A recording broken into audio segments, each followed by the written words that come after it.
Guys, so tutuloy natin. So, totoo kung inaalaw nila ang korupsyon sa ating bansa from iski, barangay, lahat ng sangka ng gobyerno. So, baka naman, president natin, parang si Duterte, meron yung courage, confidence, toughness, authority talaga. Kasi doon ko napag-connect na yung strictness ng isang tao is meron talagang dahilan. Lalo pag may gusto kang isang bagay, pag hindi ka strict, wala. Ita-down-down ka lang ng tauhan mo pag may business ka. Or kung nagpapaupa ka, kasi promise, pag nagpapaupa ka at may pagka-strict ka, susundin ng mga umuupa sa'yo yan. Kahit hindi malinis, susundin niya. Gusto ko ng ganito, ganyan, ganyan. Susundin ng ano yan, mga borders. Kahit sabihin mo nang mag-check ka everyday. At least kahit may kunting sabihin mo nang hindi masyadong malinis na banda, pero naaayos nila. Kasi pag tayong nakakaranas ng naghahanap ng mga boarding, alam naman natin kung anong boarding house ang malinis at hindi, di ba? So ibig sabihin, wow, siguro yung may-ari nito is may pagka-strict, sabihin na.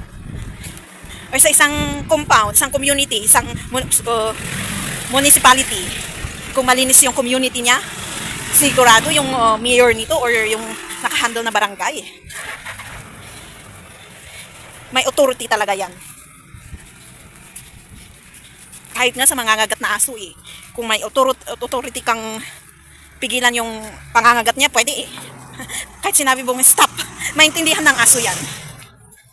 Kakagating ka sana pero kasi lahat naman energy talaga ay mararamdaman din ng aso kung takot na takot ka talaga. Kahit yung ano, yung ano ba yung animal na takot sa red. Kulay na red, yung ball. Kung ipapakita mo din na gano'n na nga ng yung damit mo tapos takot na takot ka ba, hindi mararamdaman talaga niya. Lahat energy. So baka naman yung president natin, sitain mo yung mga nakaupo na sanga mo. Tapos yung mga senates, yung mga mayors, governors, etc.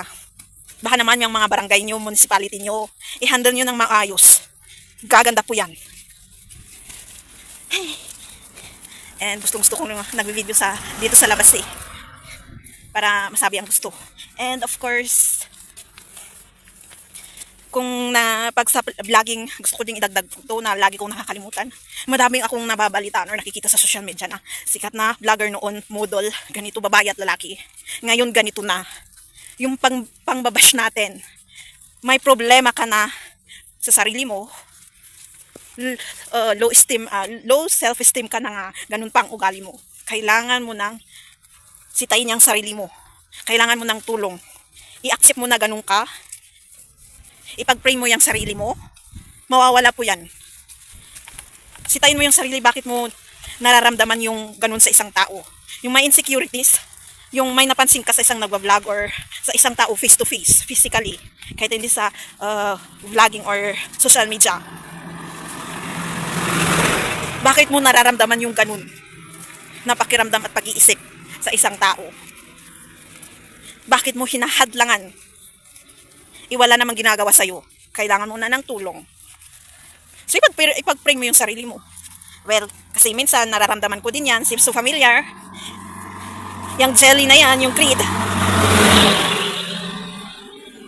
Pagsabihan natin sarili natin. Ipag-pray natin ang sarili natin na huwag naman laging ganun.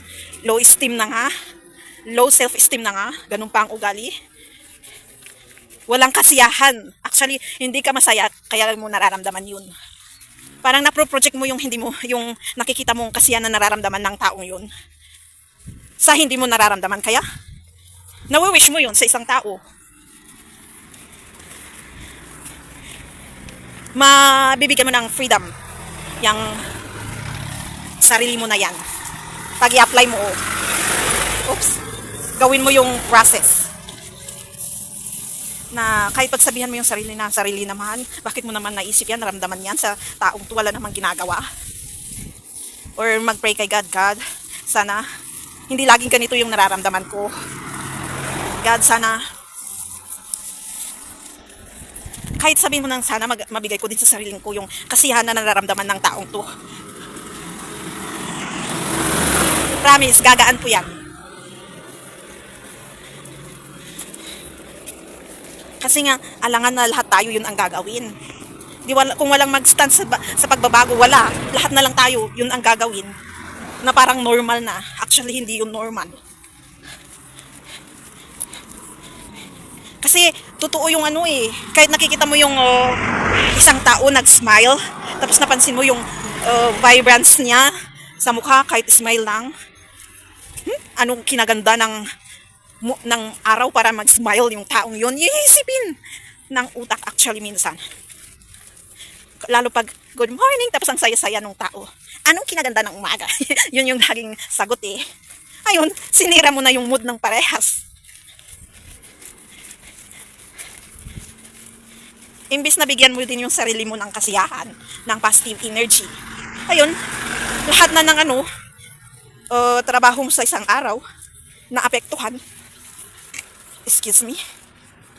And pag may kasama ka talaga, lalo sa mga sakitin at old age na sabihin mo ng nega, kasi hindi natin maiwasan yun, is always pray din. May tulungan mo siya ng hanggat maaari. Baka lonely yung taong yun. Kasi pag lumaki ka ng hindi masiyahin na pamilya talaga, ganun. Lalo pag tumanda na. Meron yung, wow, may araw na biglang okay, may araw na medyo, may araw na mas diretso pa yung hindi magandang araw. Maapektuhan ka din. So always pray. Pray for your mood. Mood ng kasamang mong yun. Tapos yung change din.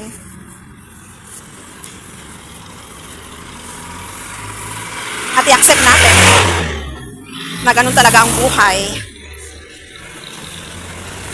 Ganun na pagtanda natin, minsan may doubt or may regret sa ating buhay, kaya maproproject nila yun sa'yo na medyo bata-bata. Lalo pag yung state ng buhay is hindi maganda. Yung lagi na lang ganito yung buhay ba? Ako na nga lang yung Isang example din ng wishing others downfall, yung ganitong statement. Ako na lang yung inaapi. Ganito pa ang buhay. Ganito pa ang mararanasan. Pagtanda, ganito pa rin. Ba't hindi yung yung gumagawa ng masama ang makaranas ng ganito?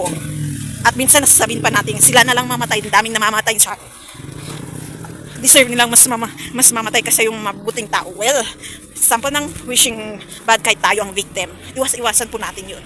Mas i-pray po natin yung change na lang ng taong yun. Hindi yung downfall or yung death. And of course, nabalitaan nyo ba yung yung doktor sa India? Well, kung yung leader sana natin may authority na talaga na kung ganito ang rules, kailangan yung sundin, mayaman or mahirap. Para walang mapahamak, babae man o lalaki, kasi mostly babae at kabataan or bata yung na napapahamak. Mostly na gumagawa, lalaki. Minsan lang yung nababalitan mo, babae ang gumawa, mostly lalaki. Magulang. Nakalimutan ng banggitin about sa tingin ng mga lalaki sa babae. Kayo naman mga parents, turuan nyo namang mabuti yung anak nyong lalaki na igalang kahit ganun ang pananamit. Yung kahit kita yung puson, yung cleavage, yung malapit na yung underwear, kailangan pa rin igalang. Or pag hindi maturuan ng parents, sarili man lang. Kahit tayo mga babae, kapwa babae.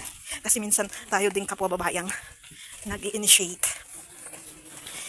So, sana naman So, pray natin peace sa ating country, sa ating community, sa ating sarili, sa ating pamilya, sa ating friendship. Siyempre, kung gusto din natin ng pagbabago sa loob ng pamilya, yung lahat walang away-away, nagkakasundo, masaya, pamilya talaga, kasi ngayon nagkakawatak-watak ng pamilya eh. Siguro medyo ibaba natin ang ego and pride natin. Intindihin isa't isa. Basta huwag lang natin basta-basta i-project ang ating pride and ego sa bawat isa. Ayan. I hope this is enough topic for today. So, next time again, thank you for watching. Don't forget to subscribe, click the notification, comment if you want, and share so that next videos.